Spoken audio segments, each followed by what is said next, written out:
What I'm going to talk about is the culmination of a number of years of effort by a team put together by ACC&D to create our own body of information about how to best use our fertility control tools on populations of free-roaming cats. There we go, thank you. Our interest, of course, as those of you who heard me talk yesterday, was originally piqued by questions surrounding contraception, temporary contraception in particular. But in the course of investigating that question, that particular question, in a broader context, we inevitably gained what we feel were some useful insights about the most appropriate, most efficacious application of surgical sterilization, among other things. So what we will do in terms of timing is get started by discussing some of the rationale and approach and methods that we used for our work. And then after our 15-minute break that's coming up at 3:30, we will reconvene and present the results of this work, minus the subset of results that you saw discussed yesterday. Those won't be reiterated. So I used this slide yesterday, so I won't go through it again in detail, but only flash it back up there to emphasize that there's a reason why we do these exercises, and that's that there are a number of processes that are operational in any sort of animal population that are not adequately understood, captured, or accounted for unless we approach this question not only from the perspective of efficacy in the individual, of our fertility control tool, but from the perspective of population dynamics. And among the more important of many such dynamics that occur at the population level are reproductive surplus. A cat's a fecund animal that produces many more young than it needs to produce to replace itself in the environment with a set carrying capacity, and that has implications. Among them is the fact that we have to reduce quite a bit of surplus reproduction before we start cutting into the reproduction that's actually going to contribute to the next generation. And going on and on down the line, some of these dynamics like density dependence have been talked about by the previous speakers. So there's a reason we do these exercises other than pure academic interest, and that's that we understand that these systems behave in synergistic, complex ways that involve feedback loops that we can't always intuitively understand until we put them in this sort of systematized analytical context. What it means to do an exercise like this, at least from our perspective, was to frame some questions that have some practical relevance and importance to the kind of work that we try to support at ACC&D. So some of those questions would be things like we see up here. How intensively do we need to apply our management? How should we pattern our management over space and over time so that it has the greatest possible impact? Another way of saying that is how do we target our effort, which is a term that's commonly used in the TNR field. We talked about the question that ACC&D really used as an entree into this topic, which is whether or not a temporary contraceptive is an effective tool potentially or not at the population level. And if so, how does it compare to more traditionally used options like surgery or even more traditional options like simply removing cats from the landscape at some level? Our kickoff into this field of undertaking was one of ACC&D's several think tanks that have occurred over the years. It was held in 2011 in Virginia. I believe there's at least one person here who was present there, Margaret, and there could be somebody else in the room that I'm forgetting. But this was a good group of folks who convened to talk over the issue, to think about approaches. There was a spirited argument about the merits and demerits of simulation modeling versus mathematical modeling that I'm sure everybody would be fascinated to hear about in great detail. But nonetheless, we reached our conclusions, and that started our efforts down the road of what we ended up doing. There were a number of reasons. When we convened this think tank, it wasn't a given that we were going to focus on free-roaming cats necessarily. There was certainly interest in dog populations as well. But there are several reasons why we decided to focus on cats, and it's not because we're less interested in dog populations than cat populations. There are more practical reasons. Among those were that there was a potential temporary contraceptive for cats looming on the horizon, which we talked about quite a bit yesterday. So that was a certain sense of urgency was added to the question of cat populations. The second one is that this group that we convened and the subsequent group that we put together to do the work was relatively more enriched in knowledge about cat biology and cat management and TNR than we were in dog population management at the time. And the final reason is illustrated in this slide. Even back in 2011, it was clear that, at least in the United States, cat management was a controversial topic, a controversial policy, such as it was, that seemed to pit two different sets of stakeholders, conservationists and cat advocates, against one another in ways that made it appear that they had essentially no common outlook or common ground at all, except for perhaps that little purple state corner there that we see circled in yellow. The situation with regard to the contentiousness of this policy argument has, if anything, gotten more pronounced since 2011, in part because of certain publications, like we see a book up there called The Cat Wars, which depending on what your point of view is, at the very least, it's a strongly stated argument, I guess, for that red box up there. And on the other hand, don't have the hyperbole is the emotion-driven hyperbole is not really limited to one side of this argument. What we see illustrated down there in the left is I'm sure a well-meaning, but a mathematically terribly erroneous depiction of the nature of the problem we're trying to solve. Never mind the fact that a fecund animal like a cat never realizes full survival of its offspring, but I actually did the math and it's off by 2 orders of magnitude. So it makes it really easy for a critic on the other side to, and this goes both ways, to characterize people on their opposite end of the pole as kooks and nuts and people who are easy to dismiss. So we felt that this was a good area in which to try to insert some sober-minded, well-created, robust, defensible information as a basis for a better discussion, and maybe grow that little purple box down there. We at ACC&D talked about this a little bit. We did not feel that there's any incongruity between approaching questions like cat management from a purely objective standpoint vis-a-vis our clearly stated mission goal of pursuing humane population control. They're, in one respect, 2 different things. Objective information is the truth as best we can determine it. How we choose to apply that based on our various moral and ethical filters is a different question entirely. So we see good information as good information, and by seeing it that way, I think we tend to develop probably more believable information than some groups do. So this will be the third presentation now. Sorry, I'll try not to breathe like that anymore. This will be the third presentation in which you'll get somebody's take on what a simulation model is. Mine's a little bit different than the others, so conceivably this is useful to you. There are different ways to understand a system, and by system I mean something that has lots of moving parts, right? As opposed to maybe just a chemical reaction in a test tube, which has many fewer moving parts. The ideal is to do that thing. Let's see if does this thing have a pointer? The bottom little thing there? Okay. The ideal way to do it is to actually experiment with the system. That takes a lot of the uncertainty out of the whole process. We can experiment with the cat system in the field, but we can't do very many experiments. It's expensive, it's time-consuming. We've talked about that before. So failing being able to do a bunch of experiments with the system, we can create a model of the system, some representation of the system, which hopefully is a good representation.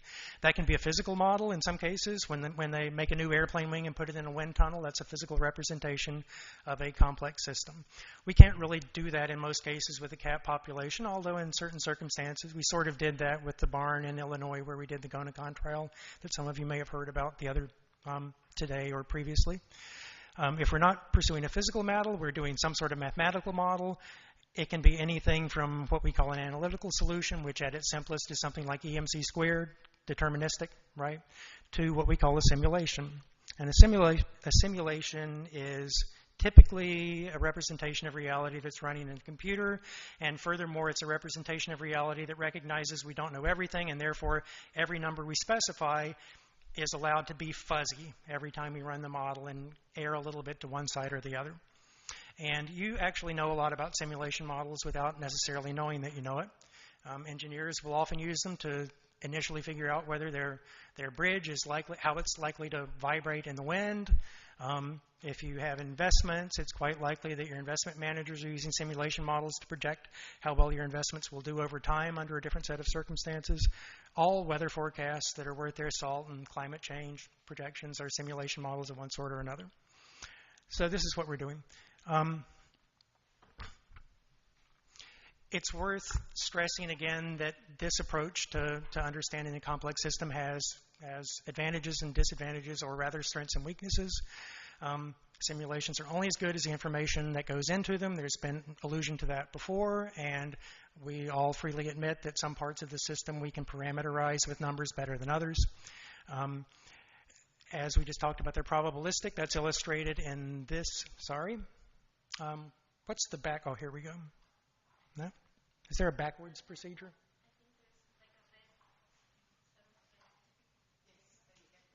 Sorry? Oh, there we go. Thank you. That figure there is meant to illustrate that when we do one of these models, we don't just run it once and get a answer, but we run it many times, we let it go its various different directions based on its probabilistic nature, and we get a distribution of answers. So this is the kind of thing a casino will do to make sure that its games are slightly tilted in its favor below this line, like you see right there. It's based on simulations. Models of this sort are really good for comparing different options, and they're good for identifying the bounds within which the promising solutions occur. They're really not very good at making absolute predictions about what will happen over time. So it's always desirable to take these results with a grain of salt and look for confirmatory answers in the real world, if possible. So we put a group together to then pursue this agenda, this research agenda. This was a diverse group. I'd like to call out in particular the two biologists at the top, Phil Miller and Aaron Anderson, from two very non-animal welfare organizations, a conservation organization and the National Wildlife Research Center, who nonetheless were critical to the pursuit of this project with their expertise, and also to our funders, ASPCA and Muriel. The diversity of this group, which I don't have time to talk about in detail, was one of the strengths of this process. It's very difficult to look at that list of contributors and argue that we started out to pursue a predetermined agenda. And there were also a great range of expertise. Many of these folks are ACC&D science advisors, among others. We used a well-known set of kind of a simulation modeling framework that's used for conservation work and endangered species. And here's how we went about it. It's fortunate that I didn't try to, sorry, could you give me backwards again, please? It's fortunate that I didn't try to specify all of this, because one of our previous presenters gave you a good sense of what the detail involved here is. But you have to come up with numbers that characterize these critical rates as your starting point. In our case, we also determined a lot of costing information, which I'll get into in a second. You have to determine how all of these things mathematically relate to one another. You have to define what sort of time step you're going to allow reality to proceed upon in your model. Jessica just talked about it was a daily-based model, I believe. Was that the day time step that you guys used? Yeah. And ours was quite different. It was a 6-month time step. So this is part of the difference in approaches. Obviously, these model runs get replicated many times. We factor in chance, and the cycle looks sort of like this. There's a starting point at time 0. We apply this set of birth rates mathematically along with the probabilistic elements. We then apply our death rates to various portions of our surviving population. One thing that we put in our modeling effort very explicitly by intention was movements in and out of the population, specifically movements in, which we thought were probably going to be very important to the efficacy of different management options.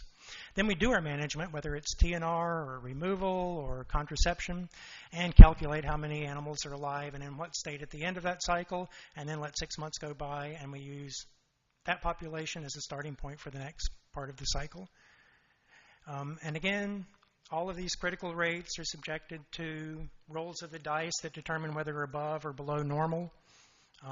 And by running this model over and over again, we get something that looks like this. We get trajectories that go all over the place.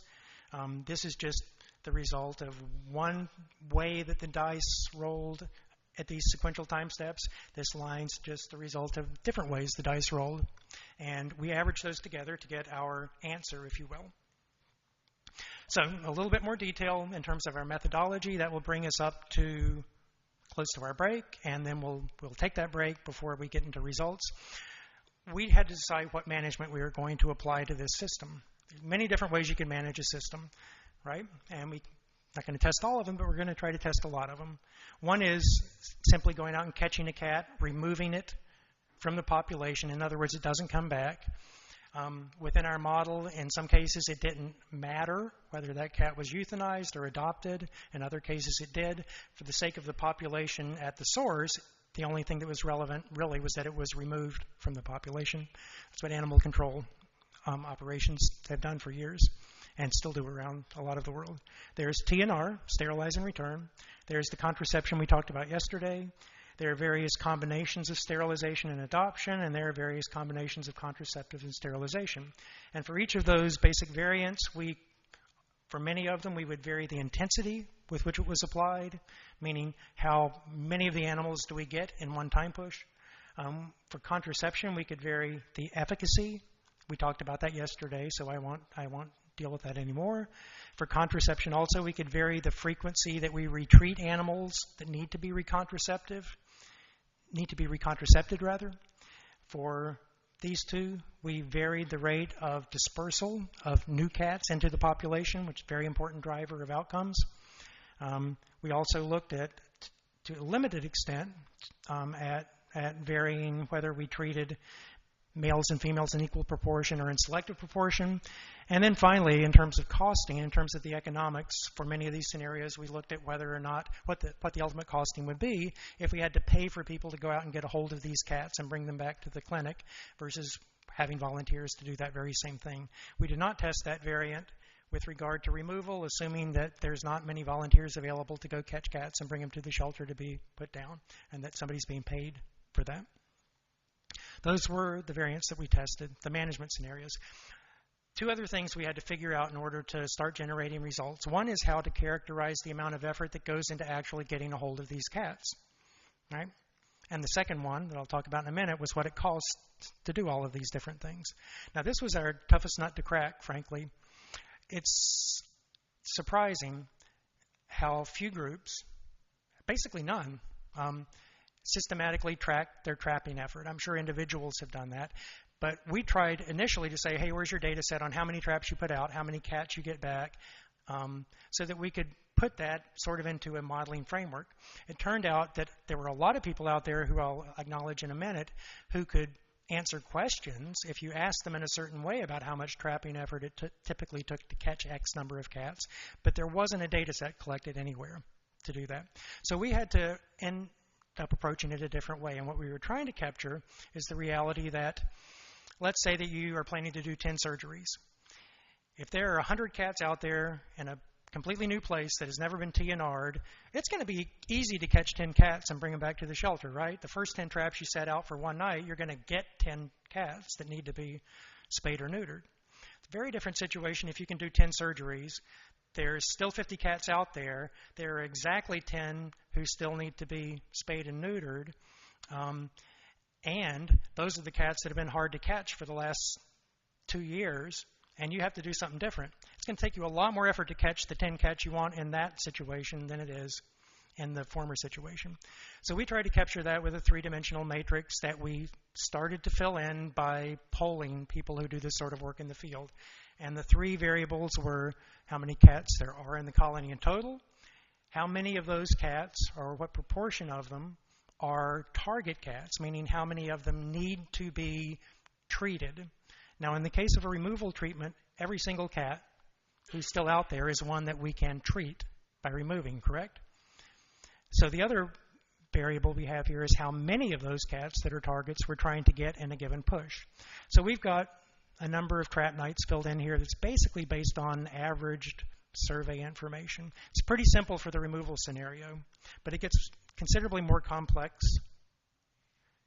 for a situation where we're catching cats, spaying and neutering them, bringing them back to where they are. Because all of a sudden now we've got cats out on the landscape that we could catch that are not target cats anymore. So here you see that we have to fill out many more of these boxes because there's lots of situations where the number of cats that are present in the colony is different than the number that are target cats. Furthermore, we recognize that when we get down to those hard-to-catch cats, we might have to start using drop traps instead of box traps. All right? So all of this is meant to capture those differential effort dynamics that are implicit in this system. And furthermore, these are all discrete values. So we had NWRC create a mathematical algorithm that interpolated between all possible continuous combinations of these three things. And that gave us our number of trap nights that were needed for any given scenario in our model. So that's that part.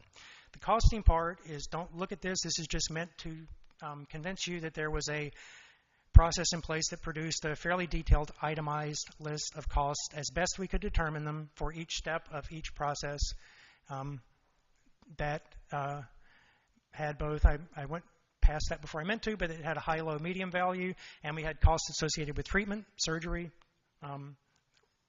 bringing a cat to the shelter and adopting it, bringing a cat to the shelter and euthanizing it, and we also had costs associated with trying to trap cats, broken down by box trap nights versus drop trap nights, and broken down by what we called a productive trap night versus an unproductive trap night. Productive trap night resulted in catching a cat we wanted to treat, and then somebody had to actually bring it to the shelter if it's a TNR scenario.